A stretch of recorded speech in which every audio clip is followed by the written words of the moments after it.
So welcome everybody. I want to personally welcome you to this episode of Brains with Brian. This is a monthly series where we will be talking to world experts in the field of neurology, research, rehabilitation, and music, discussing all things digital therapeutics, rehabilitation, and music and neuroscience. Each month, we feature a new expert who will provide valuable insight into these important topics. And our goal is to help make cutting-edge research and insights more accessible to everyone, told by the individuals who are leading the charge in their respective areas. The show is hosted by me, Brian Harris, the co-founder and CEO of MedRhythms, a digital therapeutics company focusing at the intersection of neuroscience, technology, and music to build interventions that will transform the lives of those living with neurologic injury or disease. If you'd like to learn more about MedRhythms, please visit our website, www.medrhythms.com. And I hope that you'll find today's episode interesting, meaningful, and compelling. And I believe that you will. Today, I'd like to introduce our esteemed guest, Dr. Ray Dorsey. And Dr. Ray Dorsey is the David M. Levy Professor of Neurology at the University of Rochester Medical Center. His vision is that anyone, anywhere can participate in research and receive care. His research has been published in leading journals and has been featured in multiple news outlets. In 2020, Ray and his colleagues wrote Ending Parkinson's Disease, a book that provides a prescription for ending the world's fastest growing brain disease. Ray previously directed the Movement Disorders Division and Neurology Telemedicine at Johns Hopkins and worked as a consultant for McKinsey & Company. In 2015, the White House recognized him as Champion for Change for Parkinson's disease. We're also honored to have Ray as a member of the MedRhythms Scientific Advisory Board. Ray, thanks so much for being here with us today. It's an honor to have you. Brian, I'm delighted to be here, and congratulations on your work with Biogen, the new deal for digital therapeutics from people with multiple sclerosis. As you mentioned, we like anyone, anywhere, and the beauty of digital therapeutics is that they can be accessible to anyone, anywhere, and help people with neurological disorders function better, walk better, and enjoy some music. Well, I appreciate that very much, Ray. I appreciate that, the comments very much. And I think to just get started, I'd love to maybe have you give us some insight into your background a bit, personally about why you chose to become a neurologist and specifically, your focus in Parkinson's disease. So both my parents are psychiatrists, so I like to say I rebelled and became a neurologist. And then once I was in neurology, I really liked caring for people with Parkinson's disease. I've always kind of liked caring for people who are older, and the beauty about Parkinson's disease is you can make people better. And the even greater beauty of Parkinson's disease may be that Parkinson's disease is to a great extent, for the vast majority of individuals, likely preventable. So in our book and in a lot of our efforts today are focused on trying to prevent people from ever getting what is now the world's fastest growing brain disease. Well, thank you for that. And specifically in your, in your role at the Center for Health and Technology, can you talk to us about your role there and what's the mission of the center? Yeah, so our mission is to do the unprecedented. And as you indicated, our vision is that anyone, anywhere can receive care and participate in research. And so how do you do that? And you do that with technology. So since 2007, we've been caring for people with Parkinson's disease via video conferencing, much like we're doing right now. And we've connected to patients in 5 different states, 20 different countries, and 6 different continents. And provided care to people with Parkinson's disease in nursing homes, satellite clinics, and directly in their home. And on the research front, we have supercomputers that we carry around with us everywhere that we go. And these supercomputers can measure health, and as you know, can be platforms for delivering healthcare. And so in 2015, we worked with colleagues at Sage Networks and Apple to develop a smartphone application for Parkinson's disease. That on its first day enrolled 2,000 people, I think, from every state in the country. You can imagine enrolling 2,000 people in a research study in a single day. It's crazy. And do that in 2015, was unprecedented at the time. Amazing. Amazing. Can you talk about, you mentioned, so there's research and then there's care. On the research side of things, what type of research are you doing now? What's the up and coming exciting work that you're doing at this point? Yeah, so those people who know of Parkinson's disease, we currently measure Parkinson's disease and Alzheimer's disease and a lot of other diseases with really subjective episodic assessments that have to be done in the clinic. So for Parkinson's disease, we have people tap their index and thumb really fast, and we rate down a scale that goes from 0 to 4, and it's categorical and it's subjective. I might say it's a 1, and my colleague might say it's a 2. And that impairs our ability to care for patients, and it really impairs our ability to assess whether new treatments drugs, devices, digital therapeutics work or not. So we spend a lot of time on developing new objective measures of disease, whether they're from smartphones, wearable sensors, video analytics platforms, or even home monitoring devices that use radio waves to assess people's activity in the home. And then we bring research studies directly to participants. We have 2 studies, each with over 200 participants from over 30 different states, in which we do visits like this to assess people at genetic risk for Parkinson's disease, to see if they're developing early signs or symptoms of Parkinson's. And then we're spending a lot of our time trying to investigate the underlying causes of Parkinson's disease. We think this bad boy molecule, trichloroethylene, 6 atoms big, water by comparison is 3 atoms, so it's a very simple molecule, but it's associated with a 500% increased risk of Parkinson's disease, and also is known to cause cancer. It's found in thousands of sites contaminated by dry cleaners, degreasers, and military institutions. Yeah, it's really fascinating. I'm actually I'm gonna grab something off the bookshelf here, Ray. Live demo here. The book, Ending Parkinson's Disease, where you talk a lot about this. And we actually had last month was Dr. Boss Bloom was on the show here talking a bit about this as well. But talk to us a little bit more about what you just mentioned about preventable, how we can be a part of preventing Parkinson's disease. What does that mean? What are the causes of Parkinson's disease? Yeah, so we've known for over 100 years that the vast majority of people with Parkinson's disease don't have a family history of the disease. Sir William Gowers, in his Bible of Neurology, written 1880s, 1890s in England, said that the patients he was caring for, only 15% had a family history, and that's largely proven true to the present time. Twin studies suggested that the rates of Parkinson's disease are similar among identical and fraternal twins, suggesting that genetic risk factors aren't the major cause of the disease. And indeed, today, if you take 100 people, 100 Americans with Parkinson's disease, only 15% of them will have an identifiable genetic risk factor. And even those genetic risk factors that they have, the vast majority are insufficient to cause the disease by themselves. And since that time, we've also learned that numerous products and byproducts of the Industrial Revolution, air pollution, certain pesticides, and industrial chemicals are all associated with a markedly increased rate of Parkinson's disease. All of them are inhaled, so all can enter through our nose. As many of your listeners know, 80+% of people with Parkinson's disease lose their sense of smell before they develop the tremor or the slowness of movement or difficulty walking. 95% of people with Parkinson's disease have their pathology beginning in the smell centers of their brain before spreading to other parts of the brain that are responsible for tremor or difficulties with memory. So these chemicals are around us everywhere. There's one called a pesticide called paraquat found throughout the United States. Its use has doubled in the United States over the last 5 years. Over 30 countries, including China, have banned it because of its toxic effects, but the United States has not. This chemical, trichloroethylene, in the 1970s, 2 pounds per American were produced in the United States. If you worked in the semiconductor industry, if you worked in electronics, if you worked in automobile repair, if you worked in industrial manufacturing, painting, solvents, if you used whiteout, if you drank decaffeinated coffee, you were likely exposed to this chemical. And there are thousands of contaminated sites throughout the United States, including 4 within like 10, 15 minutes of where I live in suburban Rochester. It's incredible. It's incredible. And you talk about this, I mean, actually in the title of the book, it's a prescription for action. So if this is preventable, what can we do? Is there anything that, viewers, people listening to this now, what can we do to help? Yeah, so we outline a PACT, P-A-C-T, to end Parkinson's disease.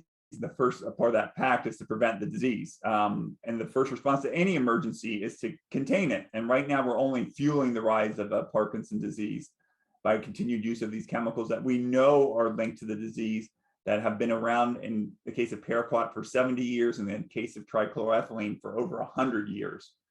So we need to ban these chemicals that are associated with a markedly increased risk of Parkinson's. And when they're fed to laboratory animals, they develop the clinical and pathological features of Parkinson's. We need to clean up the sites. If you don't have Parkinson's, since writing the book, I buy organic. I wash all my fruits and vegetables. I put a carbon filter, like a water filter, on my water. I wear a helmet when I bicycle. I exercise. So exercise has been shown to decrease your risk of ever developing Parkinson's by about 20%. And if you have Parkinson's, these are all probably really important because, as many of your listeners know, by the time you get Parkinson's disease, 60% of these dopamine producing nerve cells have already died off. So if you only have 40 of them remaining, you really want to protect them by avoiding exposure to it. The other parts of the PACT are advocate. You know, the HIV activists adopted a model of silence equals death because in the 1980s, there was no federal response to HIV except for blaming the victim. And a group of activists formed an organization called ACT UP and changed the course of HIV. Today, HIV is not only treatable, it's preventable. And millions of us don't have HIV because of the courage of those activists who changed the course of HIV. We need something similar to happen for Parkinson's. Parkinson's affects roughly the same number of Americans as HIV, but NIH funding for Parkinson's disease is 1/10, actually less than 1/10 of what it is for HIV. Third, we need a care for everyone that's affected with the disease. As you know, 40% of people with Parkinson's don't receive care from a neurologist, and those individuals have worse health outcomes. We should make sure that the temporary expansion of telemedicine as a benefit under Medicare is made permanent so anyone, anywhere can receive the care that they need. And finally, we need new treatments for Parkinson's disease. I'm looking forward to MedRhythms developing a digital therapeutic, the first for Parkinson's disease, but the most effective medication for Parkinson's disease is over 50 years old. We had more therapeutic breakthroughs for Parkinson's disease last century than this century.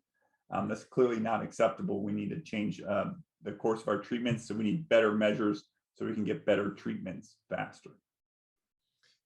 Well, thanks for that sort of robust look into that. And I think it's really compelling to hear the case laid out so clearly across the board in each element there. I mean, from PACT and what we can do to be helpful. Is it, you know, and this might be outside of scope, and feel free to say, you know, we don't know yet, or is it feasible, or from a neurologist perspective, that these environmental factors that you've discussed and the links to Parkinson's disease may also be linked to other neurologic disorders, or is it unique to PD? Oh, no, without a doubt. So one pesticide widely used on golf courses, so if you have any golfers, they've probably breathed in this pesticide called chlorpyrifos that the EPA banned last year. Chlorpyrifos is estimated to have cost 25 million children in New York City 17 million IQ points. So some of these things are linked to autism. Many of them are linked to to ALS, Lou Gehrig's disease. And they're linked to cancer and a wide range of other conditions. I just happen to look through it through the lens of Parkinson's disease. But in the case of trichloroethylene, if you've had renal cell cancer, liver cancer, non-Hodgkin's lymphoma, multiple myeloma, or prostate cancer, your suffering could be due to this chemical that's been around for 100 years. You know, none of us fly airplanes or drive in cars that are 100 years old. Why are we using chemicals from the days of Orville and Wilbur Wright and still allowing them to be used? Chemical companies can develop safer chemicals just like engineers can develop safer cars and safer airplanes. Well, thanks for your advocacy specifically around this, Ray, and really bringing light to the topic. How has the reception of the book been since it's come out? So note to self, if you write a book, don't release it in the midst of a pandemic. So our book came out March 17th, 2020. So the way you sell a book, I've learned, is through events, in-person events, which we've had none, and through media coverage. And if every health writer is writing on COVID-19, it's really hard to get the message out. That said, there's a group called the PD Avengers, that's a global grassroots organization that people can join. I'll put it in the chat, pdavengers.com. If you haven't joined, it'd be great to do so. This is an organization founded by, run by, organized by people with the disease. They have over nearly 5,000 members and 80 supporting organizations, and I'm a member. And we're starting to get the word out. Michael J. Fox Foundation, World Health Organization, NIH are all looking at prevention a little bit more seriously, not nearly seriously enough, but a little bit more. We did a listening tour visiting toxic Superfund sites in New York. We won't stop until we put Parkinson's disease in the wastebasket of diseases, just like we don't worry about typhus, we don't worry about yellow fever, we don't worry about polio. We worry a lot less about HIV. We should worry, if we act appropriately now, future generations can worry a lot less about Parkinson's disease. Absolutely. Well, I'm with you there. And thinking about the pandemic and the timing of that, right? Ironically, I think the last time that I traveled pre-pandemic was to visit you at the University of Rochester. And I believe that was March 16th of 2020. And I landed and the next day, the state of Maine where I live shut down. So that's my recollection of the beginning of COVID was, and I think even at that time, we were still, if I recall, questioning whether COVID was spread via handshakes and on surfaces. And you and I did one of these sort of elbow bumps rather than shaking hands, because that was the time that we were living in. And then the world changed that day, which is and we've seen what like an Operation Warp Speed did for COVID, right? We in the span of a year we developed vaccines, we developed treatments that can help people who've already been infected, prevent them from getting sicker. What can an Operation Warp Speed do for Parkinson's disease? What could an Operation Warp Speed do for Alzheimer's disease? Brain diseases are the leading source of disability in the world, not infectious diseases, not cancer, not heart disease. Brain diseases are the leading source of disability in the world. Parkinson's is the world's fastest growing brain disease. We need to do much, much, much more to change the course of disease. 1.2 million Americans have it. 200 people will be diagnosed with it today. Another 100 will die from it. We can change the course of diseases just like we've done in the past. But we need people to break their silence surrounding the disease. What does the prevalence of PD look like around the world versus what's like here in the US? Yeah, so we think it's we have really poor data, which is just an example of the problem we have. If we have poor data, it hinders our ability to act appropriately. But likely about 10 million people with Parkinson's disease worldwide. The number of people with the disease has at least doubled in the last 25 years, and absent change will double again. Areas of the world that are most industrialized, that have the greatest use of these chemicals, have the highest rates of disease. Areas of the world like sub-Saharan Africa that have the lowest rates that are least industrialized, at least to date, have the lowest rates of the disease. And areas of the world that are undergoing the most rapid industrialization, like China and India, have the fastest increasing rates of the disease. It's very interesting. How has specifically the pandemic impacted people with Parkinson's disease from what it was pre-pandemic to post? I think it's been really hard. I don't have it, so it's a good question for people with the disease. But you're older and you have a chronic condition. I mean, those are people who are at higher risk of adverse consequences from COVID. And I think we've done a disservice by socially and physically socially isolating communities. We know, and we've known for some time, it's really hard to get COVID outside. Where's our great Parkinson's walk? Where's our great Parkinson's march? Where are these celebrations that we can have, with people walking streets in their neighborhoods and forming new communities online? Part of the reason I did this listening tour last month for Parkinson's Awareness Month was to go out and see people with Parkinson's disease. It's a bad disease. It's debilitating. It's socially isolating in and of itself.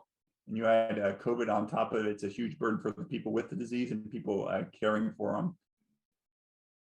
Yeah, it's incredible to hear that perspective, and which also I think magnifies the need for things like telemedicine or digital therapeutics, where they were important before, they were necessary before, but then when you add something like a global pandemic, I think it demonstrates the need for these types of products and services to be able to fundamentally just reach these patients. Yeah, most people with Parkinson's don't get appropriate care. Most people with any disease don't get appropriate care. They don't happen to live next to Dr. Boss Bloom or my colleagues at the University of Rochester. They live in Corning, New York. They live in East Fishkill. They live in Nassau, New York.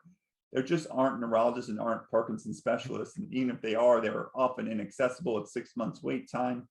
We need to find ways to bring care to patients instead of patients to care. It's kind of odd that we ask people who are generally sick to come see generally healthy clinicians on our terms. We need to bring care and therapeutics and preventive measures directly to people most at risk or already with the disease. And as we dive into thinking about sort of the world of technology, and we talked about digital therapeutics, and you also done a lot of work around digital biomarkers as well. Could you explain sort of what those two sort of things are to you as a neurologist, sort of the benefits there as we think about both therapeutics and potential biomarkers delivered or collected via digital means?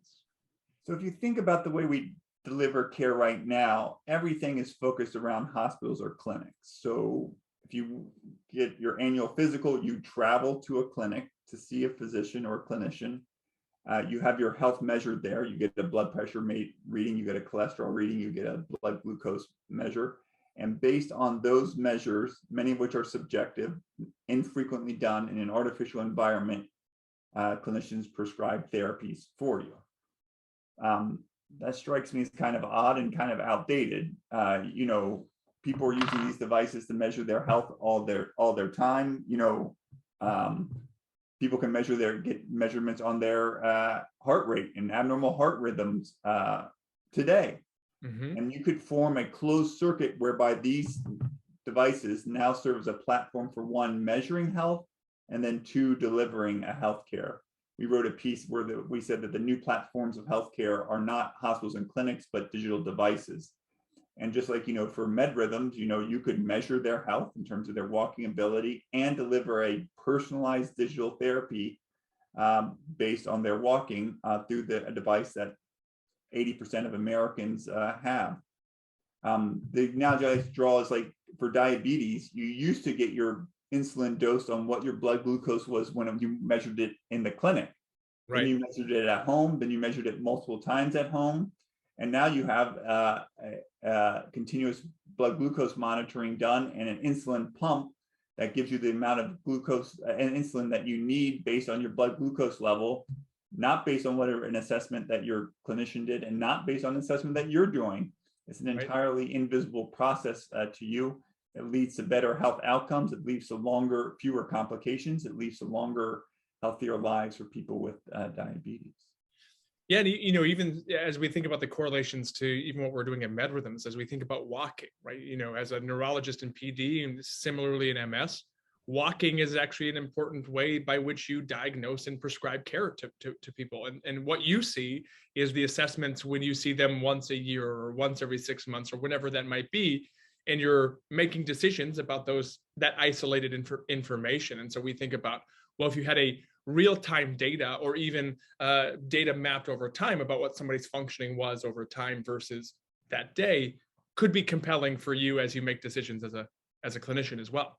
Yeah, and a lot of people with Parkinson's are undiagnosed. They're suffering in silence, right? And in Beijing, half the people with Parkinson's in Beijing have not been diagnosed.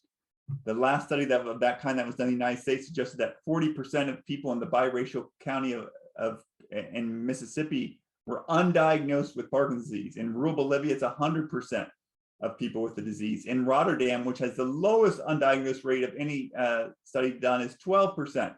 So you can imagine that your smartphone could soon tell you, you might have Parkinson's disease. Press this button and get connected to care to see if this is indeed the case.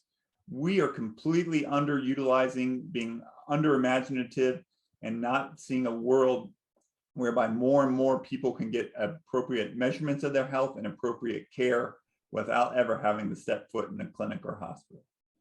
What's your experience been with patients' sort of acceptability of the technologies? People may say, oh, well, this demographic, given age and et cetera, while they may have 80% of them, as you say, may have smartphones, do they want to be using technology for collecting data and therapeutics and receiving care? What is feedback that you're getting from patients about that? So let's look at the data. So Medicare expands coverage of telemedicine. In the span of 4 weeks, adoption of telemedicine by Medicare beneficiaries increased 100-fold. 100-fold increase in 4 weeks. The single greatest transformation in healthcare delivery in my lifetime happened in the span of 4 weeks because Medicare changed its antiquated policies and temporarily expanded access to telemedicine. And the people among racial groups that adopted telemedicine, it was highest among Blacks, higher among Blacks than among whites. I can't think of another outpatient service whereby Blacks have accessed it more in greater proportions than whites. So the data are just completely compelling. People want care, and they want care delivered to them on their terms, not on our terms. I mean, this idea that you're going to ask people with impaired mobility, impaired driving ability, and overburdened caregivers to be driven by their overburdened caregivers to mobile, demanding and cognitively complex environments to receive care is completely, the opposite of patient-centered. People with Medicare beneficiaries in the United States, they've been paying into Medicare for 50 years, precisely for the purpose to guarantee access to healthcare when they're older. And many of them aren't able to access the care simply because of where they just live and the diseases that they have. That's unacceptable. Yeah, it's always great when these questions can be answered with data, right? So I appreciate the insight there. We just had a question come in from an audience member that said, "Can you talk about the Long Road to Hope documentary and how that came about?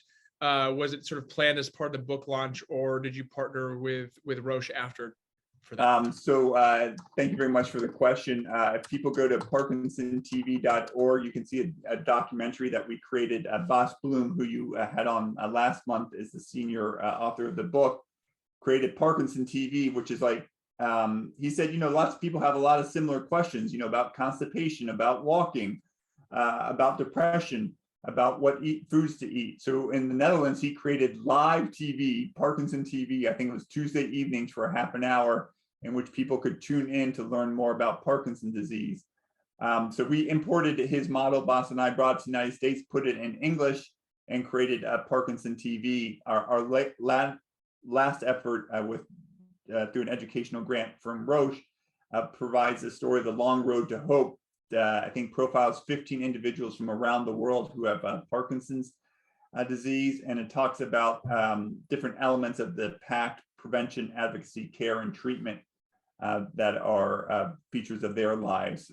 It's been really well received. You can watch it. It's all free. All of Parkinson TV content is entirely free. If you just go to parkinsontv.org, you can watch that documentary as well as previous seasons on mental health and diet and medications, exercise, and surgical treatments for Parkinson's. Great. Would love to ask you a bit about music in Parkinson's disease. Obviously, that's what we do, and building a product that emulates rhythmic auditory stimulation. And while as a digital therapeutic ourselves, we're in early studies in PD, early feasibility studies here. But it is mentioned a bit as a case study in the book around using rhythm for walking. What has been your experience with this concept or rhythmic auditory stimulation in your patients with Parkinson's disease? It's likely underutilized. One of the cardinal features of Parkinson's is impairment in gait and balance. And very simple solutions for helping people walk better. And it's low cost, it's safe. I don't know if you've had any adverse effects from your digital therapies to date, and it's widely accessible. And so we've known for quite some time that music can help people get a more appropriate cadence to their gait. We know one of the earliest features of Parkinson's disease is variability in an individual's gait. I like to think about it as almost like a child who's learning to walk. Each step that they take is of different length and different rhythmicity. And music can help, I don't know if it's been studied in children, but it can help adults with neurological diseases walk more regularly and help decrease the likelihood that they will have a fall. Well, thanks for that.